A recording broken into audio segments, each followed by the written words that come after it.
In Japan, the hashtag #ChineseDon'tComeToJapan has been trending on Twitter. In Singapore, tens of thousands of residents have signed a petition calling for the government to ban Chinese nationals from entering the country. In Hong Kong, South Korea, and Vietnam, businesses have posted signs saying that mainland Chinese customers are not welcome. In France, a front-page headline in a regional newspaper warned of a yellow alert. And in a suburb of Toronto, parents demanded that a school district keep children of a family that had recently returned from China out of classes for 17 days. The rapid spread of the mysterious coronavirus that has sickened more than 7,700 people, the overwhelming majority in China, with all of the 170 deaths there, has unleashed a wave of panic and, in some cases, outright anti-Chinese sentiment across the globe. While public health officials scramble to contain the crisis, fears of the dangerous outbreak have fueled xenophobia as a wave of panic spreads that at times has far outstripped practical concerns.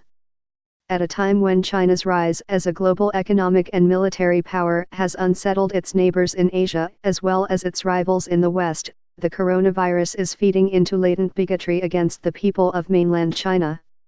Some of the xenophobia is likely undergirded by broader political and economic tensions and anxieties related to China, which are interacting with more recent fears of contagion, said Christy Govila, an assistant professor of Asian Studies at the University of Hawaii, Manoa.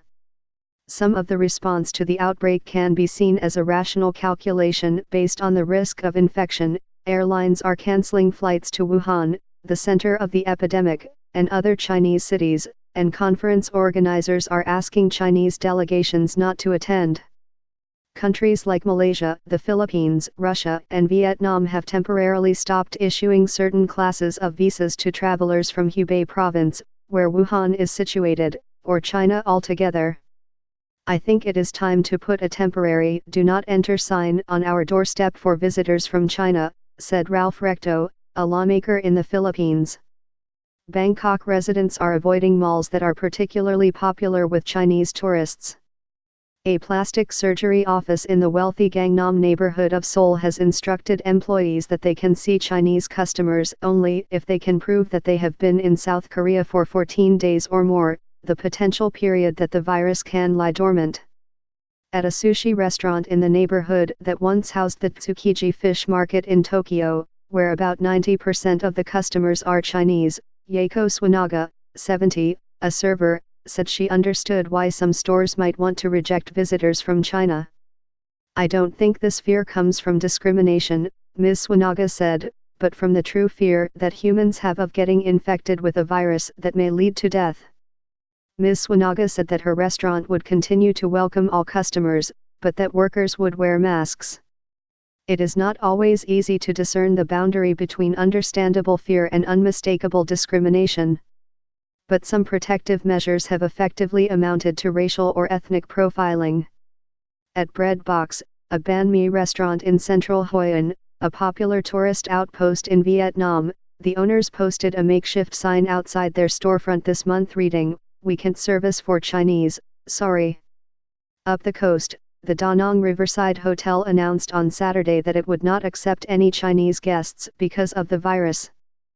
Quang Wing Catering, a small restaurant chain in Hong Kong, announced in a Facebook post on Wednesday that it would serve only patrons speaking English or Cantonese, the city's native dialect, a tongue distinct from the Mandarin spoken on the mainland.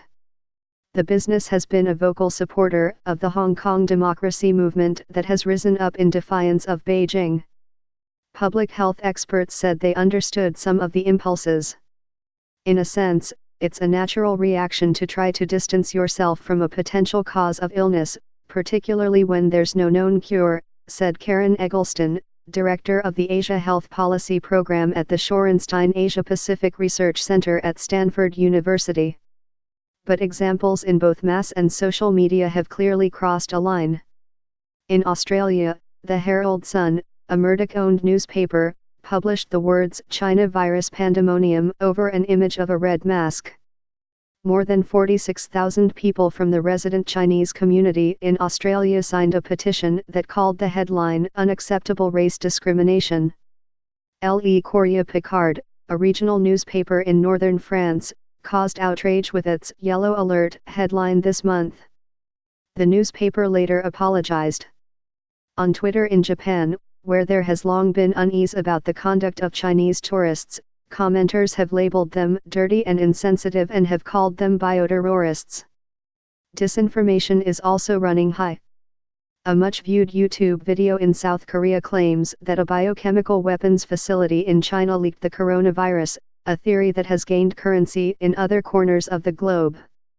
In Australia, a fake post circulating on Instagram warned that shops in Sydney containing items like fortune cookies, rice, and Chinese Red Bull were contaminated. The episodes of racism have swept up other people of Asian descent.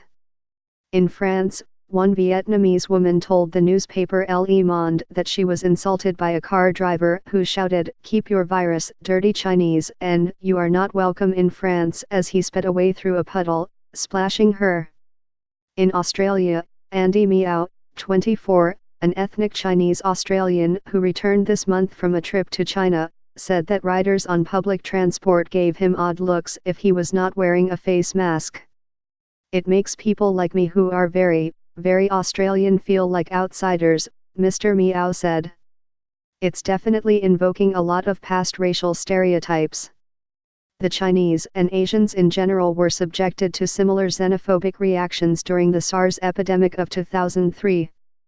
But now far more Chinese are traveling abroad. According to the Ministry of Culture and Tourism, Chinese travelers made about 150 million overseas trips in 2018, up more than 14% from the previous year. China's lockdown of tens of millions of people, intended to curb the spread of the virus, may be spurring other governments to overreact, said Koichi Nakano, a political scientist at Sophia University in Tokyo. The fact that the Chinese government itself is treating people like that would in some ways enable or encourage some of the other people or governments to take equally draconian measures, Mr. Nakano said. Some governments are trying to ease the panic. In Toronto, politicians, a school board and some community groups have issued public appeals to avoid a repetition of the racism that swept the city in 2003, when SARS killed 44 people there. While the virus can be traced to a province in China, we have to be cautious that this not be seen as a Chinese virus, the school board in the York region, a suburb with many Asian residents, said in a statement issued on Monday. At times such as this, we must come together as Canadians and avoid any hint of xenophobia, which in this case can victimize our East Asian Chinese community. Although Indonesia has suspended flights from Wuhan, the governor of West Sumatra, Irwan Prayitno, ignored a plea from a citizens group to reject all Chinese tourists. On Sunday, he personally went to the airport to welcome 174 Chinese visitors from the southwestern city of Kunming.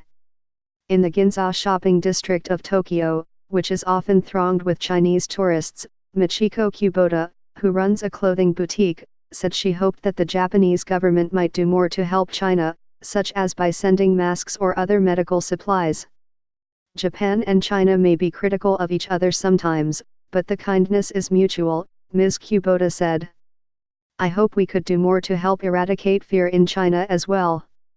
Reporting was contributed by Ian Austin, Hannah Beach, Aurelian Breeden, Jason Gutierrez, Makiko Inu, Isabella Kwai, Suhyun Lee, Tiffany May, Seth Midans, Katrina Northrup, Jin Woo, Aimi Yamamitsu and Lee Yuan.